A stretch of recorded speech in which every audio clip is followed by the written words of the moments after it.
Há igrejas que não são casas de Deus, são armadilhas do inferno. Você pode estar sentado num banco, cantando hinos, ouvindo alguém pregar, achando que está servindo ao Senhor, e ainda assim estar a um passo da ruína eterna. Jesus não disse que muitos seriam enganados? Ele não falou que nos últimos dias haveria falsos profetas, lobos em pele de cordeiro, sinagogas de Satanás travestidas de templo? Pois é exatamente sobre isso que precisamos falar hoje. Essa mensagem não é para acusar, é para despertar. Porque enquanto você dorme no conforto da religião, sua alma pode estar sendo envenenada por um púlpito corrompido. Escute com atenção. Ore. Examine as Escrituras, porque se você estiver em uma dessas 3 igrejas e não sair enquanto há tempo, o destino pode ser mais trágico do que você imagina. Este é um chamado urgente. Não é brincadeira. É questão de vida eterna ou morte eterna. Há uma realidade espiritual que poucos têm coragem de encarar. Deus não habita em qualquer altar. E por mais duro que isso soe, é uma verdade que precisa ser dita com clareza. Nem todo lugar que carrega um nome cristão é um lugar onde Cristo está presente. Nem todo púlpito que cita a Bíblia está sendo usado pelo Espírito Santo. Existem igrejas que mantêm a aparência de piedade, mas negam o poder da verdade. E é justamente sobre esse tipo de engano que Deus está nos alertando hoje. A Bíblia é clara. Tens nome de que vives e estás morto. Apocalipse 3:1. Essas palavras foram ditas pelo próprio Cristo à igreja de Sardes, uma congregação inteira que aos olhos dos homens parecia viva, ativa, cheia de movimento, cheia de obras, mas aos olhos de Deus, morta. Uma igreja que funcionava, mas sem a vida de Deus. Isso é possível? Sim. É mais comum do que pensamos, e é justamente aí que mora o perigo. Há lugares onde o nome de Deus é mencionado, onde cânticos são entoados, onde há uma programação impecável e até mensagens emocionantes, mas o Espírito de Deus não está mais ali. Foi retirado, foi entristecido, foi substituído por métodos humanos, por estruturas vazias, por conveniências doutrinárias e práticas carnais disfarçadas de espiritualidade. E quem não tem discernimento permanece ali, achando que está crescendo, quando na verdade está se afastando da verdade. Esse tipo de engano é sutil e por isso mesmo é tão destrutivo. É fácil identificar um templo pagão. É fácil discernir uma seita que nega Cristo. Mas e quando o engano usa a Bíblia? E quando o nome de Jesus está na fachada, mas o coração do ministério está longe do Evangelho? E quando os cultos são cheios, mas as almas estão vazias? O Espírito Santo nos adverte. Não se trata do nome na placa, mas da presença de Deus naquele altar. Jesus disse que nos últimos tempos surgiriam falsos profetas, enganadores, pessoas que viriam em seu nome, mas sem sua autoridade. E muitos seriam enganados. Sim, muitos, porque a aparência engana, a estrutura confunde. O movimento religioso mascara a ausência da unção verdadeira. E então homens e mulheres sinceros que só queriam encontrar a Deus acabam presos em sistemas espirituais mortos, alimentando a carne e não o espírito, e se acostumando com a ausência de Deus como se fosse normal. Mas não é normal, não é aceitável e não é seguro, porque permanecer numa igreja onde o Espírito Santo não habita é como permanecer num barco furado. Você pode até sentir que está navegando por um tempo, mas o naufrágio é inevitável. Deus não se manifesta em qualquer ambiente. Ele é santo, ele é verdadeiro, e ele não compartilha o altar com o pecado, com a mentira, com a vaidade e com a rebeldia espiritual. Precisamos abrir os olhos e discernir onde estamos pisando. Precisamos nos perguntar: essa igreja prega a cruz ou apenas promove autoestima? Essa liderança se submete à palavra ou apenas busca manter o controle? Esse altar exalta a santidade ou acomoda o pecado? Porque a resposta a essas perguntas pode revelar se estamos em um lugar onde Deus habita ou em um ambiente onde Ele já se retirou há muito tempo. A história bíblica nos mostra o que acontece quando o povo de Deus perde o temor e continua adorando no lugar errado. Um exemplo é o do profeta Jeremias. Ele alertou o povo de Judá que o templo em Jerusalém havia se tornado uma casa vazia. Eles diziam: templo do Senhor, templo do Senhor, templo do Senhor é este. Jeremias 7:4, confiando na estrutura física como se isso garantisse a aprovação divina. Mas Deus os repreendeu, dizendo que o templo havia se tornado um covil de ladrões. A glória do Senhor havia se afastado, mas os cultos continuavam, os sacrifícios continuavam, o nome de Deus continuava sendo pronunciado, só que Deus já não estava mais ali. É assim também nos nossos dias. Há igrejas onde os cultos seguem normalmente, mas a presença de Deus já se foi, onde os líderes continuam ministrando, mas a unção cessou, onde há movimento, mas não há arrependimento, onde há estratégias, mas não há submissão à palavra. E o povo, cego espiritualmente, não percebe, porque o engano é confortável. Ele acalma a consciência, alimenta o ego e nos mantém ocupados com coisas religiosas, enquanto o coração está distante de Deus. É por isso que essa mensagem é um alerta. Porque há muitos que estão adoecendo espiritualmente por estarem debaixo de ministérios que perderam a direção de Deus. Estão sendo moldados por líderes que não temem mais ao Senhor. Estão se acostumando com o artificial e rejeitando o verdadeiro. E o resultado é uma fé fraca, confusa, sem frutos, uma vida cristã de aparência, mas sem essência. Mas a culpa não está só nos púlpitos, está também nos corações que se acomodam, está nas pessoas que não examinam as Escrituras, que trocam discernimento por comodidade, que preferem ser entretidas a serem confrontadas, porque a verdade dói. A verdade liberta, mas antes fere o orgulho. E muitos preferem permanecer anestesiados no erro do que acordar para a realidade. Jesus disse: conhecereis a verdade, e a verdade vos libertará. João 8:32. Mas não há libertação onde não há verdade. E onde não há verdade, o Espírito Santo não permanece. Por isso, o maior sinal de uma igreja viva não é o tamanho, não é a fama, não é a quantidade de membros, nem o estilo musical. Maior sinal de uma igreja onde Deus habita é a verdade sendo pregada com temor, a santidade sendo buscada com sinceridade e o Espírito Santo operando com liberdade. Se o lugar onde você adora não te desafia a ser mais santo, não te leva ao arrependimento, não exalta a cruz de Cristo e não te aproxima da palavra, então você precisa fazer a pergunta mais importante da sua vida espiritual. Será que Deus está realmente aqui ou eu estou adorando num altar vazio? Porque Deus não se impressiona com estrutura. Ele procura adoradores em espírito e em verdade.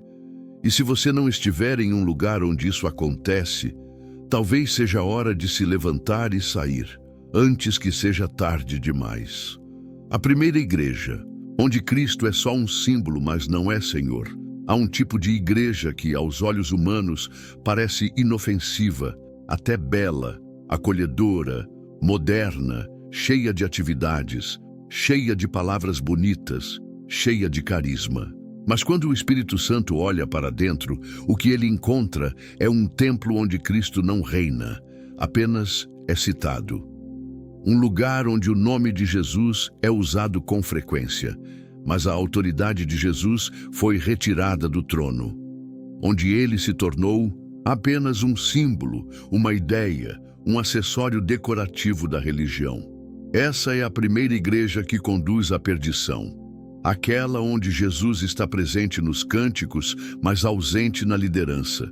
nos versículos lidos, mas não nas decisões. Tomadas, nas paredes pintadas, mas não nos corações rendidos. O apóstolo Paulo, escrevendo a Timóteo, alertou que chegariam dias em que muitos não suportariam a sã doutrina, mas, tendo coceira nos ouvidos, amontoariam para si mestres conforme os seus próprios desejos.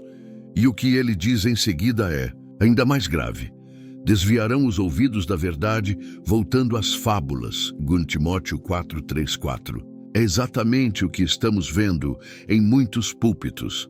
Pregações que substituem o evangelho pela autoajuda, pelo emocionalismo barato, por frases de impacto que massageiam o ego, mas não salvam a alma. Mensagens que falam de potencial, de sonhos, de vitórias, mas não falam de cruz, de renúncia, de sangue, de arrependimento. Essa igreja moderna prega um Cristo sem exigências, um Salvador que nunca confronta, um Jesus que serve ao homem, ao invés de ser servido como Senhor. E quando isso acontece, o trono do coração não está mais ocupado por ele, mas pelo próprio homem. A fé deixa de ser submissão e se torna exigência. A oração deixa de ser comunhão e se torna barganha. A Bíblia é usada, mas não reverenciada. É selecionada, filtrada, adaptada. E Cristo, que deveria ser o centro, passa a ser apenas uma parte do cenário, útil para manter a aparência de espiritualidade, mas rejeitado em sua essência. A igreja de Laodiceia é o espelho exato desse tipo de congregação. Jesus escreve àquela igreja dizendo: "Conheço as tuas obras, que nem és frio nem quente. Oxalá foras frio ou quente." Apocalipse 3:15. Ele diz que ela é morna e que por isso está prestes a ser vomitada de sua boca. Veja que não é uma igreja que persegue Cristo, é uma igreja que fala dele, mas o exclui. É uma comunidade religiosa que pensa que tem tudo, riquezas, estrutura, influência, mas espiritualmente está nua, pobre e cega. Talvez o trecho mais assustador da carta a Laodiceia seja: "Eis que estou à porta e bato." Apocalipse 3:20. Cristo está batendo na porta de uma igreja, não de uma casa mundana, não de um local secular, mas de uma igreja. Isso quer dizer que ele não está mais dentro dela, ele está do lado de fora. E essa é uma das maiores tragédias espirituais dos nossos dias. Igrejas lotadas, onde Cristo foi expulso com aplausos, onde o Espírito Santo foi silenciado em nome da relevância, onde o Evangelho foi adaptado para não ferir os sentimentos de quem está no banco. O resultado disso é um povo que canta, mas não adora, que ouve, mas não obedece, que se emociona, mas não se arrepende. Um povo que busca milagres, mas não busca o Deus dos milagres, que corre atrás de bênçãos, mas rejeita a correção. É um cristianismo sem cruz, sem confronto, sem transformação. Um cristianismo confortável, domesticado, comercial. Essa igreja não conduz à vida eterna, ela conduz à apostasia. E o mais terrível é que ela faz isso com aparência de piedade, com frases belas, com pregações suaves, com promessas doces, mas tudo vazio, tudo raso, porque onde Cristo não é Senhor absoluto, não há salvação verdadeira. Onde o trono pertence ao homem, Deus não habita. Cristo não quer ser símbolo, ele quer ser rei. Ele não aceita ser mais uma figura entre tantas. Ele não divide sua glória com ninguém. A palavra diz que ele é a cabeça do corpo da igreja. Colossenses 1:18. Isso significa que ele deve dirigir tudo. Não apenas ser mencionado no início do culto. Ele deve governar os cânticos, o púlpito, a liderança, as decisões, os projetos, os relacionamentos, tudo. Mas quando Jesus é reduzido a uma marca, a um nome comercial, a um produto de marketing espiritual, a consequência é desastrosa. O povo se desvia e nem percebe. Os valores se corrompem. A santidade desaparece, a doutrina é corrompida, e o que sobra é um ajuntamento de pessoas buscando um Deus criado à imagem delas. Um ídolo emocional, psicológico, adaptável, mas não o Deus vivo revelado nas Escrituras. Há uma cena no Evangelho de João que ecoa fortemente diante desse quadro. Em João 6, depois de ouvir uma pregação dura de Jesus, muitos discípulos o abandonaram. Ele então se volta para os 12 e pergunta: "Quereis vós também retirar-vos?" João 6,67. Essa pergunta ecoa até hoje. Quando o verdadeiro Cristo aparece e fala a verdade, muitos o rejeitam. Preferem o conforto da religiosidade superficial a encarar a exigência da cruz. Mas Pedro responde com palavras que devem estar em nossos corações. Senhor, para quem iremos nós? Tu tens as palavras da vida eterna. João 6,68. Se há vida eterna, ela está nas palavras de Cristo. Se há direção segura, ela está em sua autoridade. E se há uma igreja que conduz ao céu, ela é aquela onde Jesus é mais que um nome bonito. É o centro, o Rei, o Senhor. O altar precisa ser dele, o púlpito precisa falar dele. O povo precisa ser formado por ele. Caso contrário, não é igreja, é teatro, não é culto, é entretenimento religioso. A pergunta que deve ecoar em cada coração agora é: Jesus é o centro da minha igreja ou apenas uma referência distante? Ele governa ou é apenas citado? Porque no fim, o que definirá o destino de uma congregação e da alma de cada crente não é o quanto se fala de Jesus, mas o quanto se vive por ele, para ele e sob sua autoridade absoluta. A segunda igreja, onde o Espírito Santo foi substituído por manipulação emocional. Há igrejas onde o que reina já não é mais o Espírito de Deus, mas a emoção do momento, cuidadosamente fabricada, manipulada, empurrada para o povo como se fosse unção. Mas quem conhece as Escrituras, quem conhece a voz do Espírito Santo, quem já sentiu o peso real da glória de Deus, sabe distinguir o que vem do céu e o que é apenas espetáculo terreno disfarçado de espiritualidade. Quando a presença de Deus é substituída por performance, por gritos, por repetições vazias, por palmas combinadas e palavras ensaiadas, o povo se empolga, mas não se transforma. Sai animado, mas não sai arrependido. Sai com lágrimas nos olhos, mas o coração continua endurecido. Essa igreja emociona, mas não regenera. E quando o espírito é trocado pelo controle humano, o que sobra é apenas um movimento religioso que impressiona os sentidos, mas não toca a alma. O caso de Nadab e Abiú é um alerta forte. Eles eram filhos de Arão, sacerdotes diante do Senhor, com acesso ao lugar sagrado, mas se atreveram a oferecer ao Senhor um fogo que não vinha de Deus. A Bíblia diz em Levítico 10, 1-2: "E tomaram Nadab e Abiú, filhos de Arão, cada um o seu incensário, e puseram fogo neles, e colocaram incenso sobre eles, e trouxeram fogo estranho perante o Senhor, o que ele não lhes ordenara. Então saiu fogo de diante do Senhor e os consumiu, e morreram perante o Senhor." Eles tentaram produzir por conta própria aquilo que só pode ser gerado pelo céu. Tentaram provocar um movimento sem a direção do Espírito. O resultado foi juízo imediato. Hoje, esse fogo estranho se manifesta em muitos púlpitos. São eventos recheados de gritos e expressões programadas, onde se ensina o povo a entrar em êxtase com comandos repetitivos. Pastores que manipulam emoções, que exploram fragilidades, que usam trilhas sonoras, iluminação e frases de efeito para provocar sensações. Mas o Espírito de Deus não é sensação, é transformação. Ele não é um recurso estético, ele é Deus. Ele não entra em cena para entreter. Ele entra para convencer do pecado, da justiça e do juízo. O que vemos hoje são líderes que utilizam técnicas de manipulação emocional em nome da fé. Campanhas criadas com base em necessidades humanas, combinadas com promessas fora do contexto bíblico, colocam o povo numa posição de dependência emocional. Não de Deus, mas do sistema que essas igrejas construíram. Tudo gira em torno da emoção. Choro forçado, revelações genéricas, cultos que parecem um show teatral.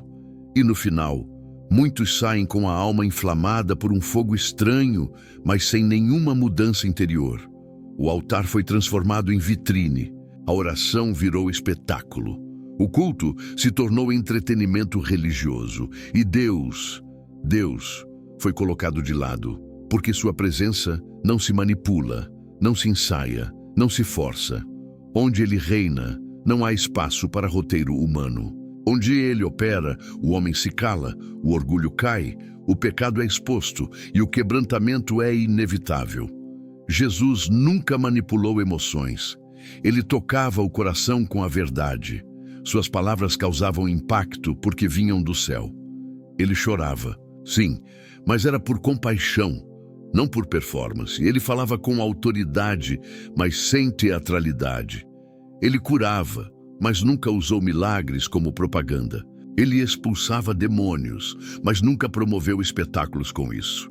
Ele andava entre o povo com poder, mas com humildade. Ele era cheio do Espírito, mas jamais usou o Espírito como moeda de troca.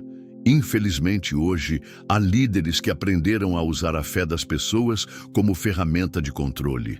Eles sabem o que dizer, como dizer, quando dizer, para que o povo acredite que aquilo que está acontecendo ali é obra do Espírito, quando, na verdade, é apenas uma coreografia espiritual cuidadosamente calculada. E quem não tem discernimento se entrega, e quem se entrega é cativo, e quem é cativo se afasta cada vez mais da verdadeira presença de Deus. O Espírito Santo não é um sentimento bom durante a música. Ele não é um arrepio na espinha. Ele não é um choro em meio à pregação. Tudo isso pode até acontecer quando ele está presente, mas ele é infinitamente mais que isso. Ele é aquele que santifica, convence, guia, consola, molda, disciplina, orienta, fortalece e transforma. Onde o Espírito de Deus está, o pecado é exposto, o nome de Jesus é exaltado e a verdade não é negociada. A igreja que substitui o Espírito Santo pela emoção barata pode até crescer em números, mas apodrece em essência.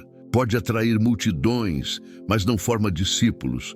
Pode fazer campanhas, mas não leva ninguém à cruz. Pode gerar comoção, mas nunca gera conversão verdadeira. E no final, o povo segue do mesmo jeito que entrou, ou até pior, porque agora está enganado, achando que experimentou o céu quando, na verdade, só viu fumaça sem fogo. É preciso discernir, é preciso provar os espíritos, como João ensina. É preciso comparar cada prática com a palavra, porque o Espírito de Deus jamais contradiz a Escritura. Ele jamais se manifesta onde há mentira, manipulação, comércio e vaidade espiritual. Ele se retira desses lugares, e quando ele se retira, o homem tenta preencher o vazio com barulho, com movimento, com agitação. Mas nada disso substitui a glória real de Deus. Assim como aconteceu com Nadab e Abiú, ainda hoje o fogo estranho tem consequências. Talvez não imediatas como naquele dia, mas letais da mesma forma. Almas estão sendo alimentadas com engano. Famílias estão sendo enganadas por líderes que se tornaram especialistas em fabricar emoção. Vidas estão sendo entregues a um altar falso, onde o que importa não é a verdade, mas o impacto. E tudo isso está acontecendo dentro de igrejas. Igrejas que falam de Deus, mas que há muito tempo perderam a presença de Deus. Quem ama a Deus de verdade não se deixa prender por esse tipo de culto. Quem conhece a voz do Espírito sabe quando ele se foi. E quando percebe que está num lugar onde o espírito foi substituído por performance, tenha coragem de se levantar e sair. Porque a alma vale mais que qualquer tradição, mais que qualquer costume, mais que qualquer vínculo emocional. É melhor estar em silêncio com Deus do que em meio à gritaria sem Ele. O verdadeiro mover do Espírito não precisa de manipulação. Ele não precisa de estratégias humanas. Ele não precisa de espetáculo. Ele só precisa de corações quebrantados, de almas sedentas, de pessoas sinceras. Onde houver verdade, haverá presença. Onde houver reverência, haverá fogo verdadeiro. Onde houver entrega, haverá transformação. Por isso, examine o lugar onde você adora. Examine o Espírito que governa aquele altar. E se perceber que ali o Espírito Santo já não reina, não permaneça. Porque onde o Espírito não está, a verdade foi trocada. E onde a verdade é trocada, o caminho é de perdição. A terceira, igreja, onde o pecado é celebrado e o inferno é negado. Há igrejas que não apenas toleram o pecado, elas o celebram. E fazem isso em nome de um amor que já não é mais o amor de Deus, mas uma caricatura emocional que serve para justificar tudo e transformar a santidade em algo ultrapassado. Essa igreja não repreende, ela abraça o erro. Ela não confronta, ela acomoda. Ela não denuncia, ela mascara. A consequência é um povo que já não sabe mais o que é certo ou errado, porque a verdade foi silenciada e o pecado promovido e como liberdade. Quando Isaías disse, ai dos que ao mal chamam bem e ao bem mal, que fazem da escuridão luz e da luz escuridão, Isaías 5:20, ele estava descrevendo exatamente esse espírito, um tempo em que tudo é invertido, distorcido, relativizado. E o mais grave é que isso está acontecendo dentro de lugares que se dizem templos do Senhor. Palcos onde o pecado não apenas é ignorado, ele é protegido, defendido, até mesmo exaltado, como se fosse virtude. São igrejas onde o púlpito já não fala mais sobre cruz, renúncia, arrependimento, transformação. Onde inferno é uma palavra banida porque assusta. Onde santidade é vista como legalismo, onde as mensagens são moldadas para agradar o público e não para agradar a Deus. Nessas igrejas, o foco é manter o auditório cheio e para isso é preciso tornar tudo leve, tolerável, aceitável. O problema é que o evangelho não foi feito para ser confortável. Ele foi feito para salvar. E para salvar, ele precisa primeiro confrontar. Um dos maiores enganos do nosso tempo é imaginar que amar alguém é nunca dizer a verdade que fere. Mas Jesus amava e confrontava. Ele curava, mas também dizia, vai e não peques mais. O amor de Cristo jamais foi conivente com o pecado. Ele não ignorava o abismo onde a pessoa estava. Ele oferecia um caminho de saída. Mas hoje, essas igrejas modernas oferecem conforto dentro do abismo. Elas colocam almofadas no fundo um poço, acendem luzes coloridas ali dentro e dizem, está tudo bem, Deus te ama exatamente assim. O problema é que o Evangelho de Cristo diz o contrário. Deus ama tanto que ele se recusa a deixar o ser humano do jeito que está. A história de Eli, o sacerdote, é um retrato perfeito do que acontece quando o pecado é tolerado dentro da casa de Deus. Eli sabia que seus filhos estavam profanando o sacerdócio, cometendo pecados graves diante do Senhor. Ele sabia, mas não os repreendeu como deveria. Não tomou posição, não exerceu autoridade, foi passivo, omisso, permissivo. E o juízo caiu sobre ele e sobre sua casa. Deus o confronta em 1 Samuel 2:29, dizendo, honras a teus filhos mais do que a mim. Esse é o retrato da liderança que ama mais a aprovação humana do que a obediência ao Senhor. Ele permitiu o pecado no altar e Deus retirou sua mão. Quantas igrejas hoje estão vivendo a mesma coisa? Preferem agradar seus líderes, manter a membresia fiel e não incomodar ninguém, do que pregar o evangelho como ele realmente é, espada de dois gumes, que corta, separa, expõe, transforma. O que elas não percebem é que esse tipo de omissão é uma traição à verdade. E onde não há verdade, não há salvação.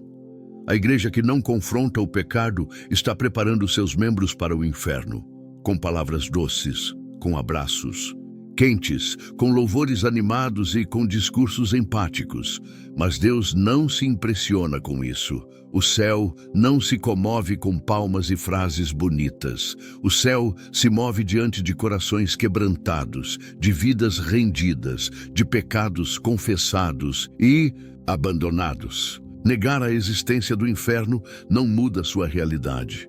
O diabo quer exatamente isso, que as igrejas parem de falar sobre condenação eterna, que o povo se esqueça do juízo, que o pecado seja camuflado, porque enquanto isso acontece, mais e mais almas vão caminhando tranquilamente para a perdição, achando que estão em paz com Deus porque ouviram uma mensagem positiva no domingo. Jesus falou sobre o inferno mais do que qualquer outro personagem bíblico. Ele descreveu como um lugar de choro e ranger de dentes. Ele falou da separação eterna. Ele usou palavras duras para alertar. Ele nunca suavizou a verdade, porque ele sabia o preço do pecado, sabia o que estava em jogo, sabia que falar a verdade era o maior ato de amor que alguém podia realizar. E se Jesus, sendo o próprio amor encarnado, nunca acobertou o pecado, que direito temos nós de fazer isso em seu nome? A igreja que diz, Deus ama todos do jeito que são, está dizendo meia verdade. Sim, Deus ama todos, mas Ele não salva ninguém para continuar no pecado. Ele salva do pecado. Ele nos chama a sermos novas criaturas. Ele exige mudança. Ele exige entrega. Ele exige santidade. Não uma santidade fabricada, religiosa, mas uma vida separada, consagrada, rendida à sua palavra. É por isso que a verdadeira igreja não se cala. Ela prega a cruz. Ela prega o sangue. Ela prega o arrependimento. Ela não negocia a verdade para ganhar aplausos. Ela prefere perder membros do que trair a Bíblia. Ela não adocica a condenação. Ela a alerta. Ela denuncia. Ela intercede. Porque ela sabe que o céu e o inferno são reais e que toda alma está a caminho de um dos dois destinos. A omissão, nesse caso, é um crime espiritual. Há líderes hoje que têm medo de perder popularidade, então escolhem o caminho da neutralidade. Mas neutralidade diante do pecado é cumplicidade. Quando a igreja se cala, o mundo grita mais alto. Quando a luz se esconde, a escuridão avança. Quando a verdade é sufocada, a mentira se transforma em doutrina. E o povo de Deus sofre por não conhecer a verdade que liberta. Por isso, quem ama a Deus precisa rejeitar esse tipo de igreja. Não por orgulho, não por julgamento pessoal, mas por temor, porque permanecer num ambiente onde o pecado é aplaudido é caminhar com os olhos fechados rumo a um abismo. Deus chama o seu povo à separação, à vigilância, à fidelidade. Ele chama homens e mulheres que não se dobram à cultura do mundo, que não vendem a mensagem, que não apagam a chama da santidade. É melhor estar em um lugar simples, pequeno, esquecido pelos homens, mas onde a verdade reina e a santidade é buscada, do que estar em um templo grande, famoso, respeitado, mas onde o inferno foi silenciado e o pecado é promovido como estilo de vida. A alma é eterna e não vale a pena vendê-la por uma sensação de aceitação momentânea. É tempo de examinar, de fugir das igrejas que negam a cruz, que ocultam o juízo, que escondem a gravidade do pecado. É tempo de clamar por discernimento e buscar com todo o coração a santidade que agrada ao Senhor, porque no fim, a única igreja que será arrebatada é a igreja santa, remida, fiel. Aquela que não celebrou o pecado, mas chorou por ele, lutou contra ele e venceu pelo sangue do Cordeiro. Por que muitos ainda frequentam essas igrejas? O engano dos últimos dias. É preciso compreender que o maior perigo espiritual do nosso tempo não é o pecado escancarado, mas o engano travestido de fé, a mentira com aparência de verdade, o erro vestido de piedade.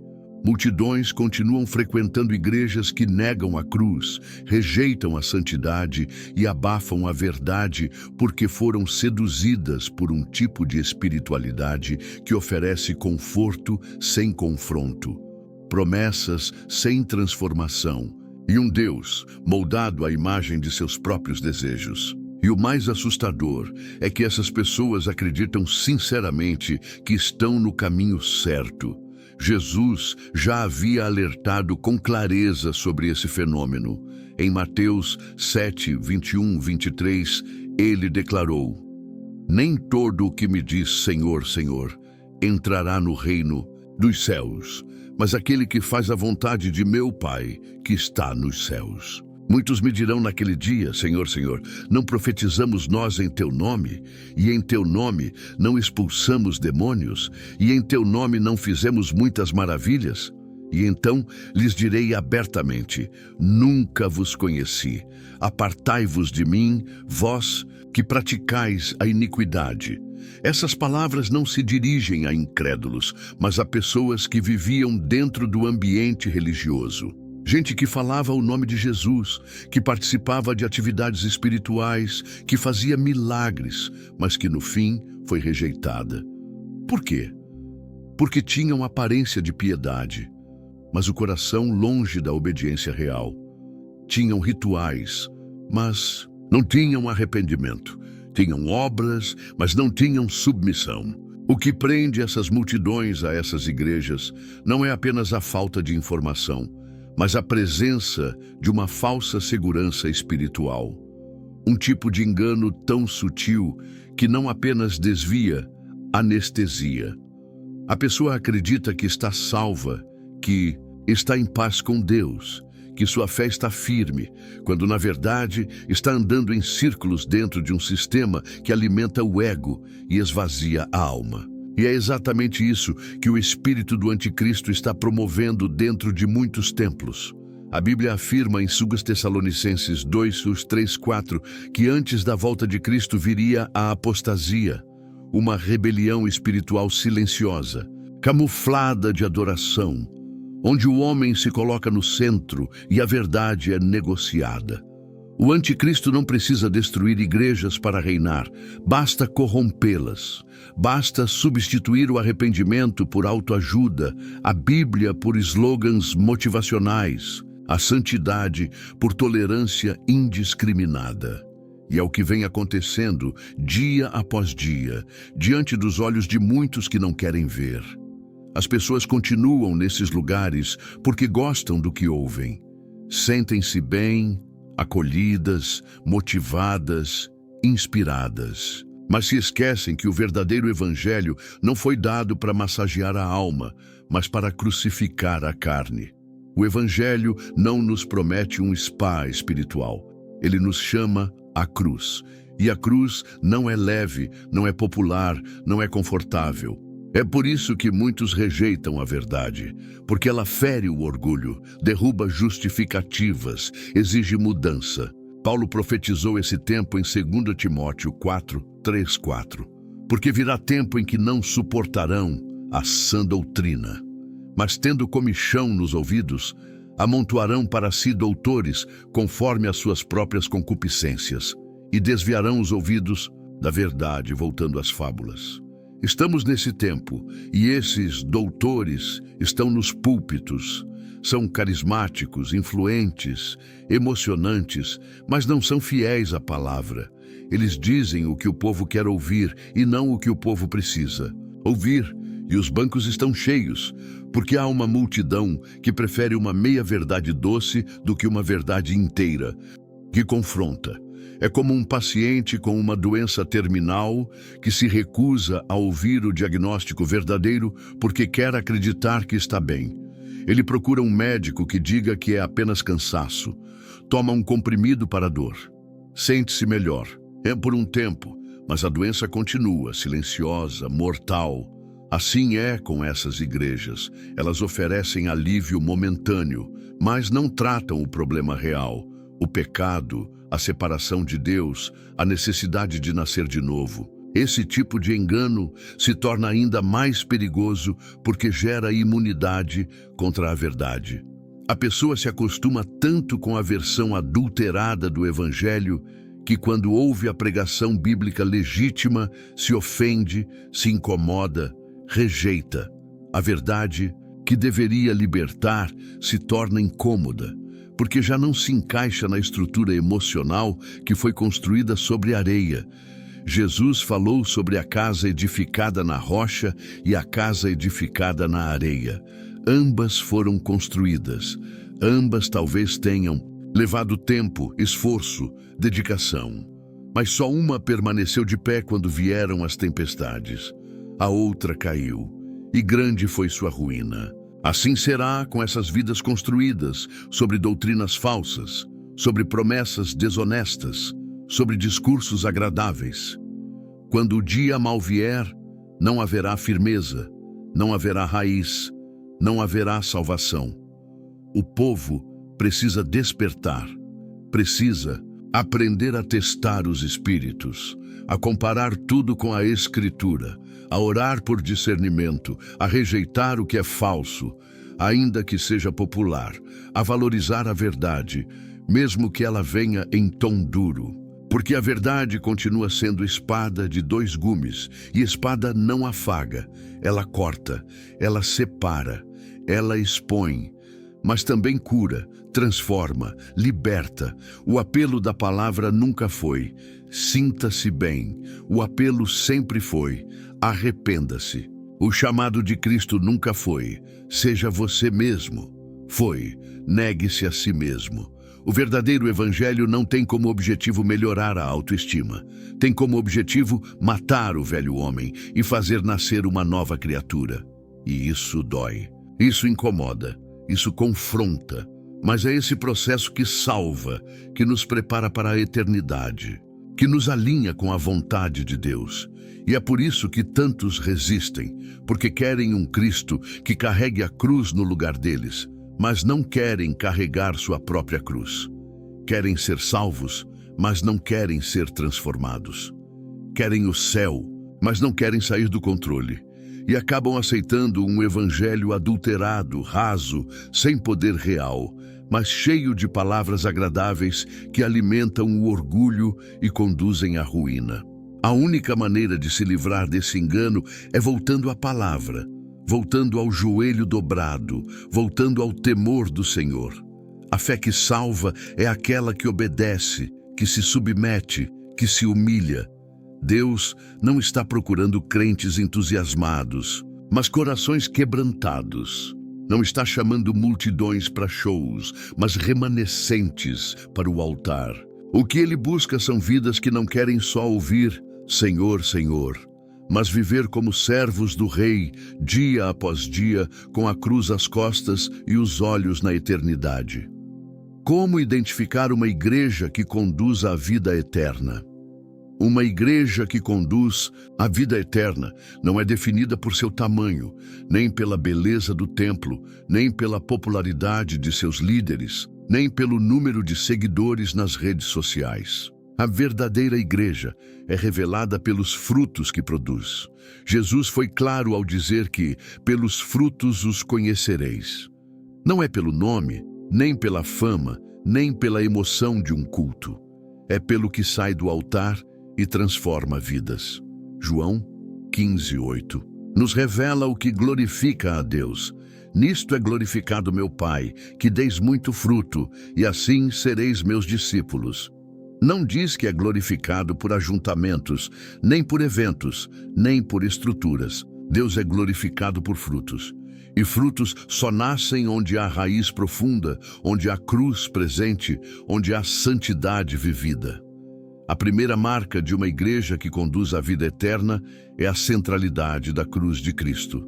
Se a cruz foi substituída, por mensagens motivacionais, por palestras emocionais ou por promessas de sucesso, então essa igreja perdeu seu eixo.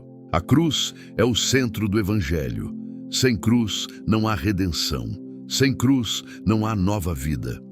Uma igreja verdadeira não esconde a cruz. Ela exalta a cruz. Ela fala sobre o preço do pecado, sobre o sangue do Cordeiro, sobre a necessidade de arrependimento. Ela não tem vergonha da mensagem da renúncia, porque sabe que só há salvação através da cruz. A segunda marca é o poder da palavra de Deus pregada com fidelidade. Uma igreja viva não molda as escrituras aos interesses do público. Ela prega a verdade, mesmo quando ela fere. Porque entende que a palavra é viva, eficaz, mais cortante do que espada de dois gumes, e penetra até dividir alma e espírito. Hebreus 4:12. Onde a Bíblia é aberta, reverenciada, explicada com temor, ali há luz. Onde ela é manipulada, distorcida ou usada como ferramenta de controle, ali há trevas. Além da cruz e da palavra, a terceira marca é a presença real do Espírito Santo. Não aquela presença fabricada por ambientes escuros e músicas repetitivas, mas a presença que convence o pecador, quebra o orgulho, levanta o caído, transforma corações, onde o Espírito opera a confissão de pecados, a libertação, a arrependimento sincero, a lágrimas verdadeiras, não por manipulação, mas por confronto, e a frutos de santidade, de humildade, de retidão.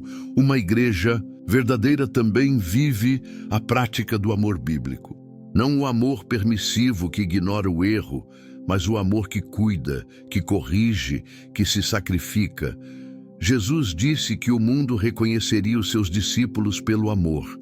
Esse amor não busca interesse próprio, ele acolhe sem conivência. Ele perdoa, mas também orienta. Ele se importa com a alma, não apenas com o bem-estar momentâneo. Por fim, uma igreja que conduz à vida eterna é marcada pela obediência visível à vontade de Deus. Seus líderes andam em integridade. Suas decisões são guiadas pela oração. Suas prioridades são espirituais, não institucionais. Os membros não são consumidores, mas discípulos. Não há barganha, nem troca, nem comércio no altar. Há temor, há entrega, há reverência. O retrato de uma igreja verdadeira foi revelado no Pentecostes, quando Pedro se levantou e pregou com poder e convicção. Atos 2. Não havia aparato humano, não havia estratégia de marketing, não havia promessas de prosperidade, havia palavra viva, presença manifesta e corações quebrantados. A multidão ouviu e clamou: "O que faremos?" E Pedro respondeu com ousadia: "Arrependei-vos." E naquele dia, 3.000 almas foram salvas. Não por um show, mas por uma mensagem ungida, verdadeira, centrada em Cristo. Aquela igreja nascente, logo após o Pentecostes, vivia em comunhão, partia o pão, orava com fervor e crescia em santidade. Ninguém dizia ser seu o que possuía, porque havia temor do Senhor. Não era uma comunidade perfeita, mas era uma igreja rendida. E é isso que diferencia uma congregação saudável. Não a ausência de falhas, mas a presença constante de arrependimento e dependência de Deus. É preciso avaliar os frutos. Uma igreja verdadeira gera novas criaturas, não apenas novos frequentadores. Ela forma caráter, não apenas plateia. Ela ensina a Bíblia com profundidade e não apenas cria slogans. Ela direciona os olhos para o céu e não apenas para os milagres. Ela não ilude, ela ilumina. Frutos verdadeiros são visíveis na vida das pessoas. Não são promessas no papel, mas mudança no comportamento. Quando alguém passa a amar o que antes odiava, a palavra, a oração, a comunhão, e a rejeitar o que antes desejava, o pecado, o orgulho, o mundo, é sinal de que está sendo formado por uma igreja viva.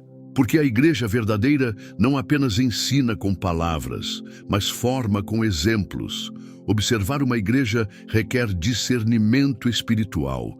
É preciso ver além do visual, além da empolgação, além das aparências. A árvore pode ser frondosa, mas se não der fruto, não serve para nada. Foi o próprio Jesus quem amaldiçoou a figueira que tinha folhas, mas não tinha fruto. Marcos 11, 12, 14. Isso mostra que Deus não se impressiona com a aparência de vida. Ele busca a essência, ele busca produtividade espiritual. É preciso sair da superficialidade e buscar comunhão com igrejas que mantêm a cruz no centro, a Bíblia aberta, a santidade como caminho e a presença do Espírito como direção. Igrejas que não se vendem, que não se dobram, que não trocam a verdade por palmas, que preferem agradar a Deus e não aos homens. Igrejas que sabem que é melhor ter poucos quebrantados do que muitos iludidos. Discernir uma igreja viva é mais que um exercício crítico, é um ato de sobrevivência espiritual, porque o lugar onde você adora molda o tipo de cristão que você será. E há ambientes onde o nome de Deus é usado, mas sua presença foi embora há muito tempo. Permanecer nesses lugares não é apenas perigoso, é fatal para a alma. Busque uma igreja onde o nome de Jesus seja mais do que repetido, seja exaltado, onde o arrependimento não seja ofensa, mas oportunidade, onde o Espírito Santo não seja usado como ferramenta de espetáculo, mas reverenciado como Senhor, onde a Bíblia não seja adaptada, mas obedecida, onde a cruz não seja escondida, mas proclamada como o único caminho para a salvação. Porque no fim, a igreja que conduz à vida eterna não é a mais moderna nem a mais bonita, é a mais fiel. E fidelidade se prova nos detalhes, na palavra pregada, na santidade vivida, no amor praticado, na obediência constante. É essa igreja que Deus busca. É essa igreja que o céu reconhece. É essa igreja que será arrebatada. A escolha que define teu destino eterno. Não siga multidões, siga a verdade. Há momentos na vida em que uma escolha determina não apenas o rumo dos próximos anos, mas o destino da eternidade. O que se decide diante da verdade de Deus jamais será neutro. Ou se abraça a cruz, ou se nega o Salvador, ou se caminha pela porta estreita, ou se é levado pela multidão pela estrada larga. E por mais que o coração deseje evitar essa confrontação, é exatamente essa decisão radical que a palavra de Deus exige de todos nós.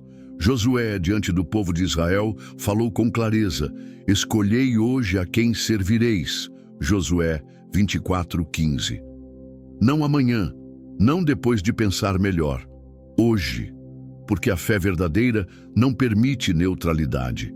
Ela não aceita zona de conforto. A fé em Cristo exige entrega, e se não houver entrega, não há salvação. Josué não estava falando com pagãos, mas com gente que dizia conhecer o Senhor. Mesmo assim, ele deixou claro que era necessário escolher, porque muitos caminhavam ao lado da promessa, mas com o coração voltado para os ídolos. Assim é hoje. Milhares frequentam templos, mas seguem multidões. Participam de cultos, mas não ouvem a voz de Deus. Fazem parte de igrejas, mas seus passos estão longe da cruz. Vivem uma fé herdada, emocional, superficial, sem raiz, sem fruto, sem verdade. Estão convencidos, mas não convertidos. E essa condição é o terreno perfeito para o engano. Porque a pior cegueira não é a de quem está nas trevas e sabe, é a de quem está perdido e pensa que está salvo. Jesus viu isso acontecer. Em João 6, depois de realizar milagres, alimentar multidões e ensinar com autoridade, o Senhor começou a revelar verdades profundas sobre o que significava realmente segui-lo. Ele disse: quem não comer da minha carne e não beber do meu sangue não tem parte comigo. E a Bíblia relata que muitos discípulos se escandalizaram com essas palavras e o abandonaram. Eles seguiam Jesus enquanto havia pão, enquanto havia cura, enquanto havia aplausos. Mas quando a verdade ficou pesada, quando a mensagem deixou de ser agradável, foram embora. Eram muitos, uma multidão, mas estavam dispostos apenas a seguir enquanto fosse confortável. Não suportaram a cruz. E é isso que diferencia os fiéis dos religiosos. O fiel permanece, mesmo quando a palavra fere, porque sabe que essa ferida cura. O religioso, porém, vai embora quando não encontra mais o que deseja. Ele quer um Cristo que o sirva, não um Senhor a quem servir. Multidões podem caminhar juntas para a perdição. Isso não é exagero, é realidade bíblica. Jesus disse que a porta é estreita e são poucos os que a encontram. Isso quer dizer que nem todo mundo que está num ambiente cristão está salvo. E mais ainda, nem toda igreja que atrai grandes públicos está pregando a verdade. Popularidade nunca foi sinônimo de fidelidade. Há púlpitos aplaudidos por muitos, mas reprovados por Deus. A escolha que cada pessoa precisa fazer é seguir a multidão ou seguir a verdade. Porque em muitos momentos, seguir a verdade vai significar ficar sozinho. Vai significar ser criticado. Vai significar nadar contra a maré. Mas será a única escolha que conduz à vida eterna. O apóstolo Paulo disse que nos últimos dias as pessoas não suportariam a sã doutrina.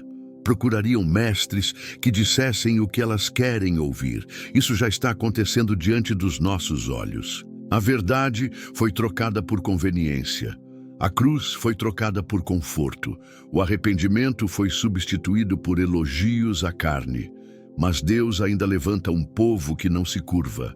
Homens e mulheres que amam mais a verdade do que a própria reputação. Que preferem uma palavra dura que salva do que palavras doces que matam, que valorizam mais a presença de Deus do que qualquer ritual vazio, que vivem pela fé e não pelas emoções, que não negociam a mensagem, que não aplaudem o pecado, que não silenciam diante do erro. Essas pessoas podem não ser as mais populares, mas são as que vencerão com Cristo. Porque o céu não é um lugar para os que buscavam status espiritual. O céu é morada dos que se humilharam, dos que foram transformados pela palavra, dos que permaneceram fiéis quando todos ao redor desistiram. São esses os que entenderam que seguir a Jesus é mais do que fazer parte de uma religião, é andar no caminho da verdade, mesmo quando dói. A alma humana foi criada para a eternidade. Ela nunca ficará plenamente satisfeita com o que é passageiro. Por isso, toda igreja que oferece apenas motivação, sem transformação, está enganando o povo. Está alimentando com veneno disfarçado de unção. Está fortalecendo o ego, mas enfraquecendo a alma. Está preparando as pessoas para viver bem nesta terra, mas não está preparando ninguém para o encontro com o juiz eterno. É hora de voltar à palavra, de voltar à cruz, de voltar ao joelho dobrado, de rejeitar os altares da vaidade e buscar o altar do quebrantamento, de dizer como Pedro disse diante da pergunta de Jesus: Senhor, para quem iremos nós? Tu tens as palavras da vida eterna. Quando a verdade for tudo o que nos resta, então finalmente entenderemos que ela é tudo o que precisamos. Não é tarde demais para escolher, mas é preciso escolher agora. Escolher deixar o sistema religioso que agrada os sentidos, mas não toca o espírito. Escolher deixar os discursos vazios que alimentam expectativas humanas, mas não santificam o coração. Escolher sair do meio da multidão, se for preciso, e andar na direção da verdade, ainda que seja um caminho solitário. O céu é para os que amam a verdade, para os que choram pelos seus pecados, para os que se recusam a negociar sua fé por conforto, aceitação ou aparência. O inferno é para os que amaram a ilusão, que preferiram a mentira conveniente, que ignoraram os avisos, que se agarraram ao engano mesmo depois de ouvirem a verdade. O inferno não será povoado por quem não ouviu, mas por muitos que ouviram e rejeitaram. Hoje é o dia de se posicionar, de romper com aquilo que parece bom, mas é falso, de se desligar do sistema que mascara a ausência de Deus com barulho e emoção, de clamar: Senhor, eu quero a verdade, custe o que custar. Porque a verdade pode ser dolorosa, mas é ela que liberta, é ela que cura, é ela que salva, e é ela que prepara a alma para a eternidade. Não siga a maioria, siga o Cordeiro. Não siga os líderes populares, siga a voz do Espírito. Não confie na aparência das igrejas. Confie na presença de Deus. Não se deixe levar por quem tem carisma, mas não tem caráter. Busque a cruz, abrace a verdade, ande com temor, viva como quem vai se encontrar com o Senhor, porque esse encontro está marcado e só os que escolheram a verdade estarão prontos naquele dia. Que o Senhor te conceda discernimento, firmeza e coragem para escolher a verdade, permanecer na luz e seguir pelo caminho estreito que conduz à vida eterna.